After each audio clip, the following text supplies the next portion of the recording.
من خوف. جب اس نے یہ دو بات کہہ دی جھگڑا ختم ہو گیا. کیا کہتا ہے میں نے تمہیں خوف سے امن دیا. تو اس کا مطلب ہے رزق اور موت دونوں باتیں آ گئی کہ تیرے رزق تجھے کھانا میں نے کھلایا اور تجھے خوف سے نجات میں نے دی. جھگڑا ختم ہو گیا. اب دو ہی باتیں ہوتی ہیں. انسان کس بات میں خوف زدہ؟ جب دونوں اسی کی طرف سے ہیں تو پھر تجھے خوف کس بات کا ہے؟ تو کس بات سے ڈرتا ہے؟ بس تو حق پہ آ جا. کیا حق پہ آ جا. رزق کی تنگی اور موت کے خوف سے حرام کی طرف مت جا، کفر کی طرف مت جا، باطل کی طرف مت جا، غیروں کے ساتھ مت مل.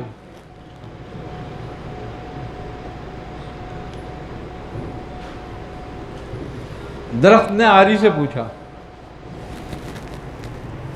کہنے کو کم بخت تو اتنی سی تو ہے، تو مجھے کاٹ کیسے دیتی ہے؟ میرا نیست و نابود کر دیتی ہے مجھے. تو اس نے کہا میری طاقت نہیں ہے یہ جب تک تیرا بھائی میرے ساتھ نہ ہو.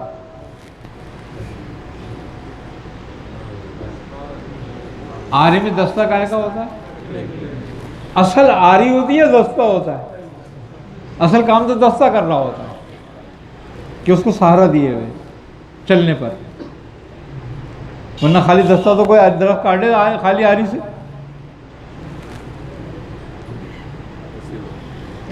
تو ہمارے کو مسلمانوں کو نقصان، دین کو نقصان پہنچایا دینداروں نے.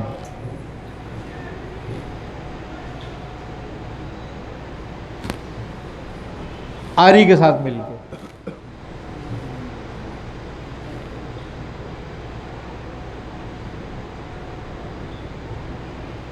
اخلاص بڑی عجیب چیز ہے. اگر یہ پیدا ہو جائے، یہ انبیاء کو حاصل ہوتا ہے، ان میں پیدا نہیں ہوتا، یہ ان کو حاصل ہوتا ہے، رب کی طرف سے ہوتا ہے. یہ بدیت کیا جاتا ہے ان کو. حضرت ذکری علیہ السلام ان پہ آرا چلا نا. تو رب العزت نے ان سے پوچھا کہ اے ذکریہ،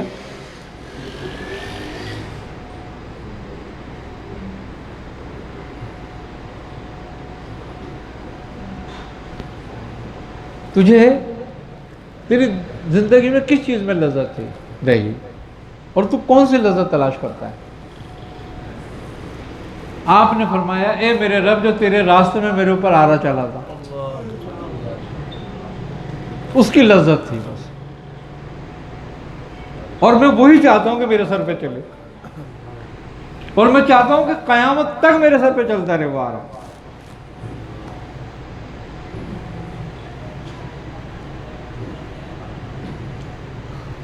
ہے کوئی اپنے سر پہ آرا چلوائے گا خواہ مخواہ اور آرا چلنے کی دعا مانگے گا؟ نہیں.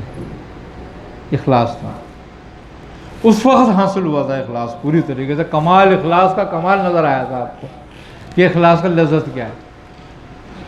اخلاص تو آپ کو حاصل تھا لیکن اس کی لذت اس وقت محسوس ہوئی تھی کہ اخلاص کی لذت کیا ہے. جب آپ نے درخت سے کہا کہ مجھے راستہ دے، پناہ دے، اور پھر وہ آرا چلا اوپر، پھر پتہ چلا کہ اخلاص کی لذت کیا ہے.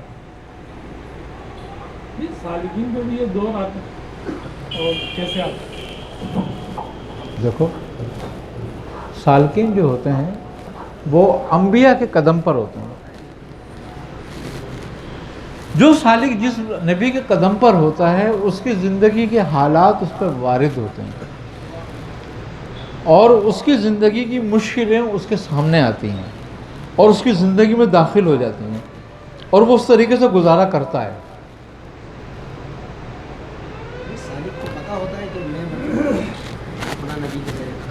بالکل جب اس مقام میں آتا ہے تو پتہ تو ہوتا ہے، کیوں نہیں ہوتا. حضرت ابراہیم قندوزی ایک بزرگ گزرے ہیں جنہوں نے خواجہ معین چشتی رحمۃ اللہ علیہ کو روٹی کا ٹکڑا کھلایا تھا. کہتے ہیں ولایت کی نعمت آپ نے ہی عطا کی تھی اس روٹی کے ٹکڑے میں.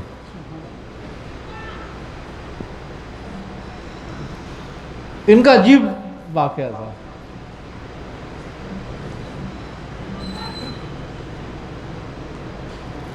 انہوں نے خود دعا کی تھی کہ میرے رب مجھ سے اگر تو کوئی امتحان لینا چاہے تو لے لے.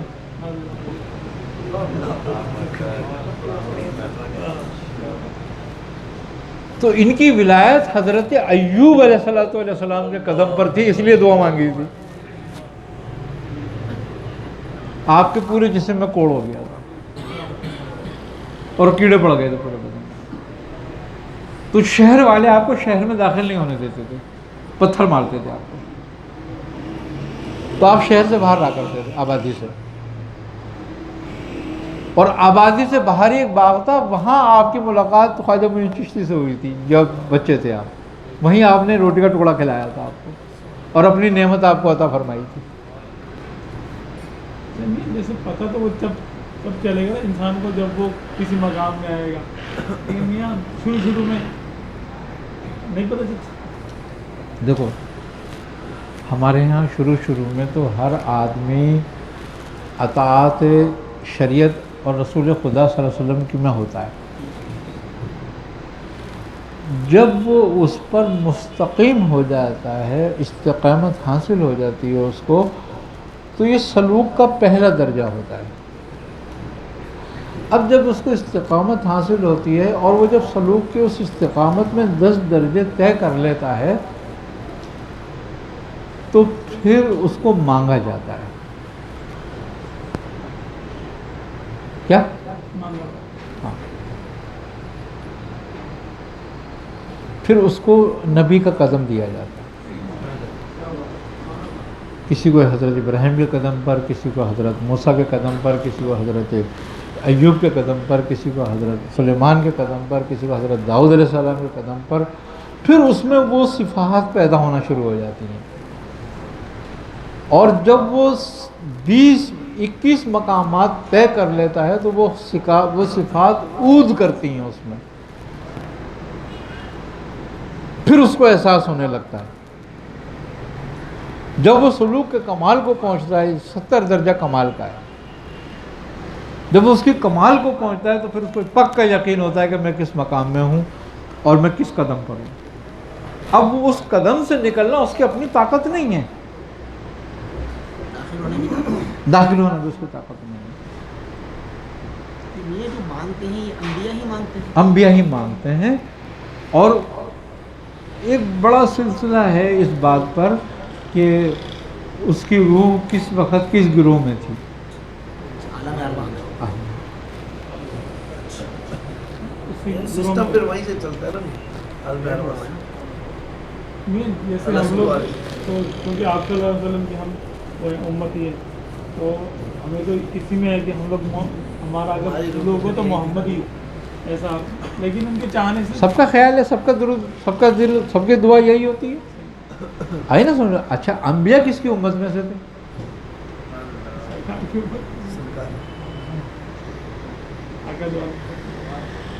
بات صرف یہ ہے کہ کس نے کس نہر سے پانی پینا ہے. وہ فیض بھی جاری رکھنا ہے. وہ فیض جاری رہے گا، قیامت تک رہے گا. جیسے کہتے ہیں کمتر یا برتر کی یہاں بات نہیں ہے، صرف نوعیت کا فرق، نوعیت کا فرق ہے. کسی نے، ایک بزرگ تھے، وہ ہر دعا شیخ عبدالحسن شاذلی کے توسل سے مانگا کرتے تھے. اچھا جب بھی وہ آپ کے توسل سے کوئی دعا مانگتے وہ پوری ہو جاتی. ایک دن ان کو زیارت ہوئی سرکار دو عالم صلی اللہ علیہ وسلم کی، تو انہوں نے جب زیارت ہوئی تو عرض کی کہ یا رسول اللہ صلی اللہ علیہ وسلم، میں جو دعا مانگتا ہوں میں شیخ ابوالحسن شاذلی کے وسیلے سے مانگتا ہوں، مجھے ان سے بہت محبت ہے، میں ان کے وسیلے سے مانگتا ہوں، کیا یہ میرے جائز ہے؟ آپ صلی اللہ علیہ وسلم نے فرمایا کہ وہ میرا حصی اور مانوی بیٹا ہے، اور وہ میرا ہی جز ہے. تو جز جو ہوتا ہے وہ کل بھی ہوتا ہے، کل سے آ رہا ہے. تو اس کے وسیلے سے مانگنا بھی میرا ہی وسیلہ ہے. یہ جو بزرگ دعا مانگتے تھے ان کے شیخ کوئی اور ہوں گے، ہاں لیکن دعا ان کے وسیلے سے مانگتے تھے. تو مقصد کہنے کا یہ ہے کہ اسی طریقے سے تمام انبیاء جز ہیں. ہاں، اور یہ جز ہیں اور جز حقیقی ہیں.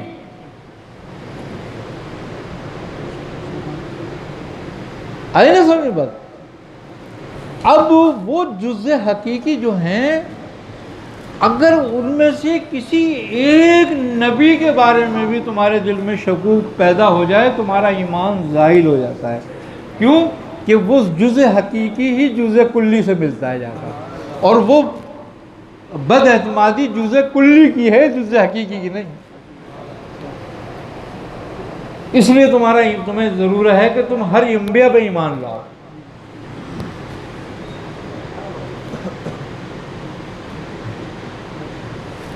سرور عالم صلی اللہ علیہ وسلم کی ذات مبارکہ ایک ہے، اور تمام انبیاء آپ کی صفات کا مظہر ہیں. سبحان اللہ، آپ کی صفات کا مظہر ہیں. اور جو ایک نبی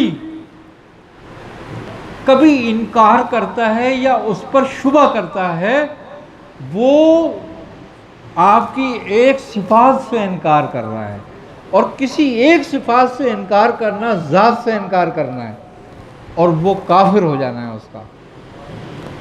اس لیے ہر نبی پر ایمان لانا ضروری ہے، اور ہر نبی کے ساتھ احترام سے ان کا نام لینا ضروری ہے.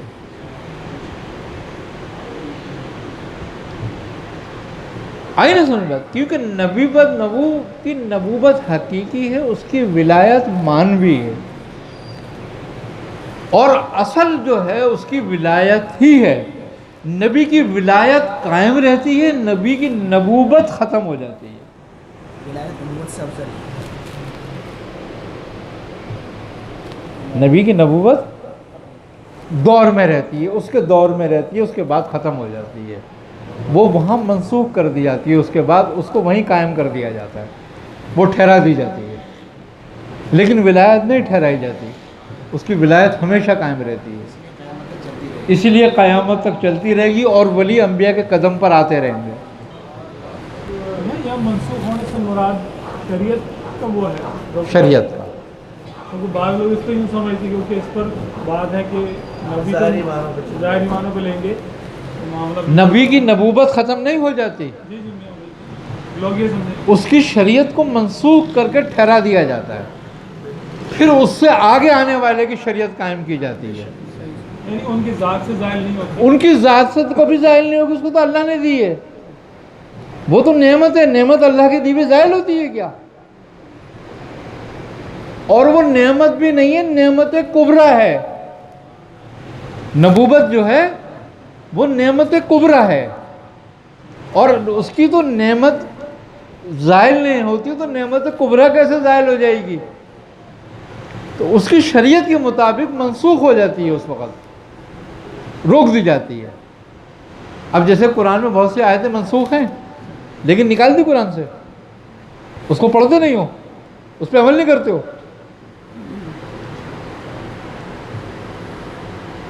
لیکن وہ زمانے کے اعتبار سے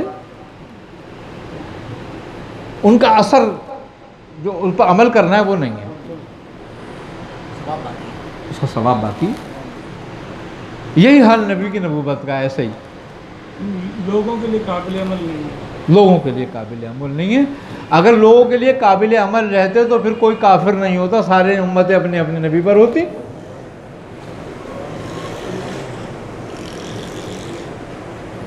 سب کی امت ہے. امتیں تھی. جیسے سالکین کو جو مختلف